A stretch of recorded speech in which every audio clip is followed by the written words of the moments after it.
एकाएक मौसम बिल्कुल खराब हो गया है। इस पहाड़ से हमें जल्दी नीचे उतरना होगा। यहाँ खड़े हो पाना बहुत मुश्किल है, बहुत तेज हवा है।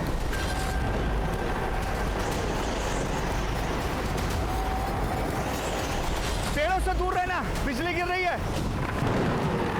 आगे लो, बादल, बिजली गिर रही है, भागो। यहाँ किस कदर अंधेरा हो चुका है। अगर मैं ये लाइट हटा दूं तो देखिए आपको कुछ नजर नहीं आएगा।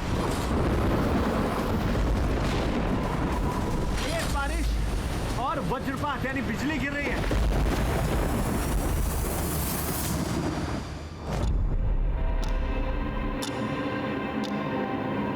बवंडर थमा तो मीलों फैला जंगल सामने था।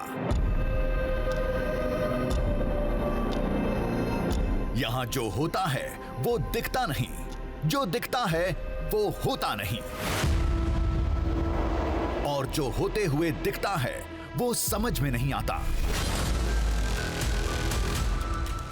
ये है दुनिया का सबसे खतरनाक, सबसे मायावी और सबसे अबूझ अरण्य। नाम है ताडोबा।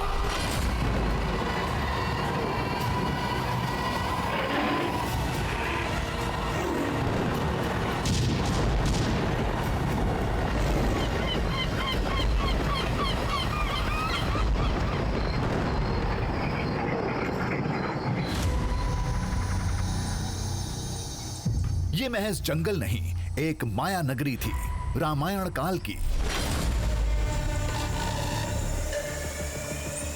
उस समय की जब विश्वामित्र के साथ श्री राम ने यहां से दैत्यों को मिटाया था, मायावी राक्षसी ताड़का का वध किया था।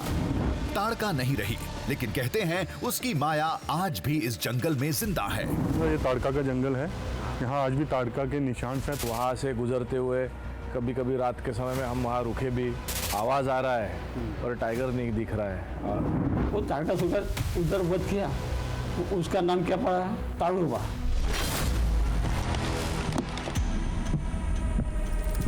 त्रेता युग के इस अरण्य के दृश्य आज भी इंसानों के साथ विज्ञान को उलझाते हैं।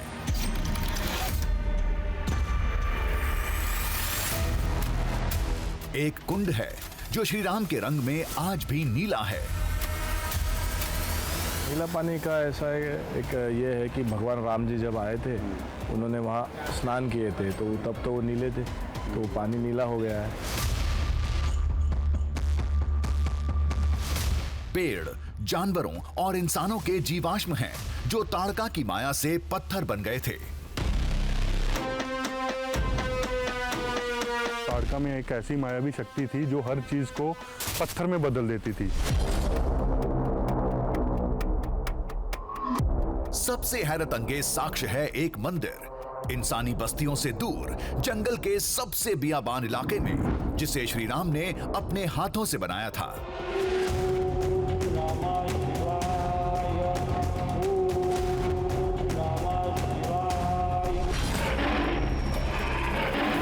जहां श्री राम का दर्शन करने जंगल के खूंखार बाघ आज भी हाजिरी लगाने आते हैं, उसी चबूतरे पर जहां भगवान राम उनके साथ खेला करते थे। भागा था, दर्शन करता, वो शिव जी का दर्शन करता, वो हनुमान जी का दर्शन करता, बाद में निकल जाता।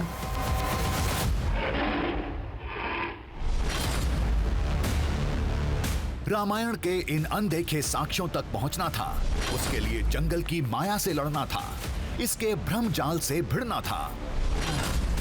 ये रास्ता आपको खुद बनाकर जाना पड़ रहा है।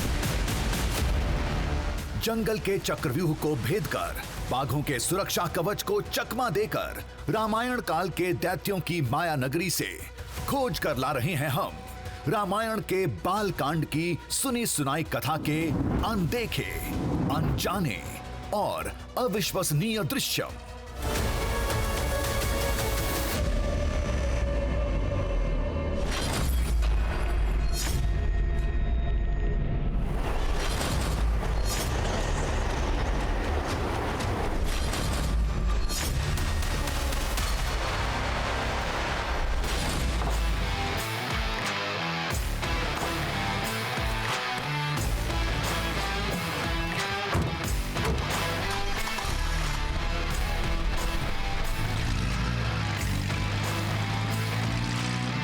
इस हैरत अंगेज कहानी की शुरुआत बेहद रोमांचक अंदाज में हुई थी। जंगल की सफारी जीप हमें मंजिल की तरफ ले जा रही थी।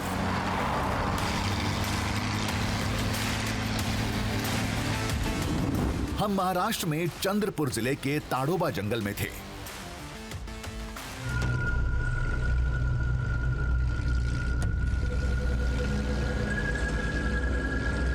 सफर के पड़ाव भी किसी पहेली से कम नहीं थे। सबसे पहले सामना हुआ जंगल के राजा बाघ के खौफ से, जो यहाँ चप्पे चप्पे पर फैले थे।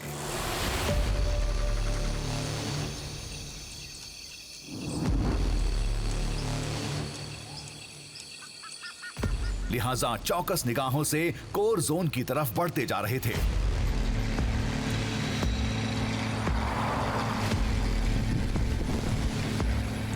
देखिए अब हम आगे बढ़ रहे हैं, क्योंकि ये वो रास्ता है जहां आप पैदल नहीं जा सकते हैं।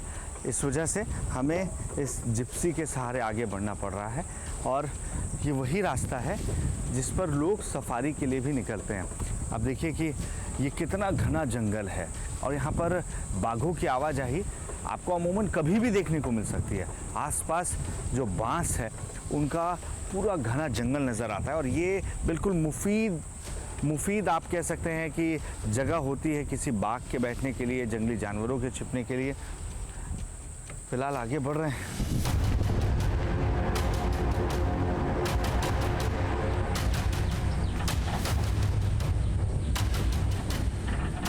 हमें कोर जोन से भी आगे जाना था, मतलब वो इलाका जहां चंद वन अधिकारियों और कर्मचारियों के सिवाय कोई नहीं जाता। जंगल प्रशासन की विशेष अनुमति के साथ हम जंगल की आखिरी इंसानी सीमा पार करने वाले थे।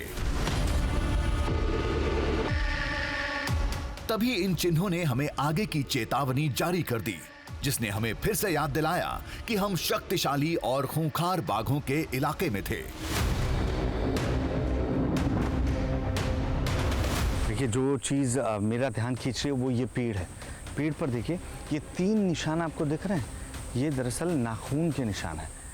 जब कोई टाइगर मार्किंग के लिए निकलता है तो वो इस तरीके से निशान बनाता जाता है अपने टेरिटरी में, अपने इलाके में।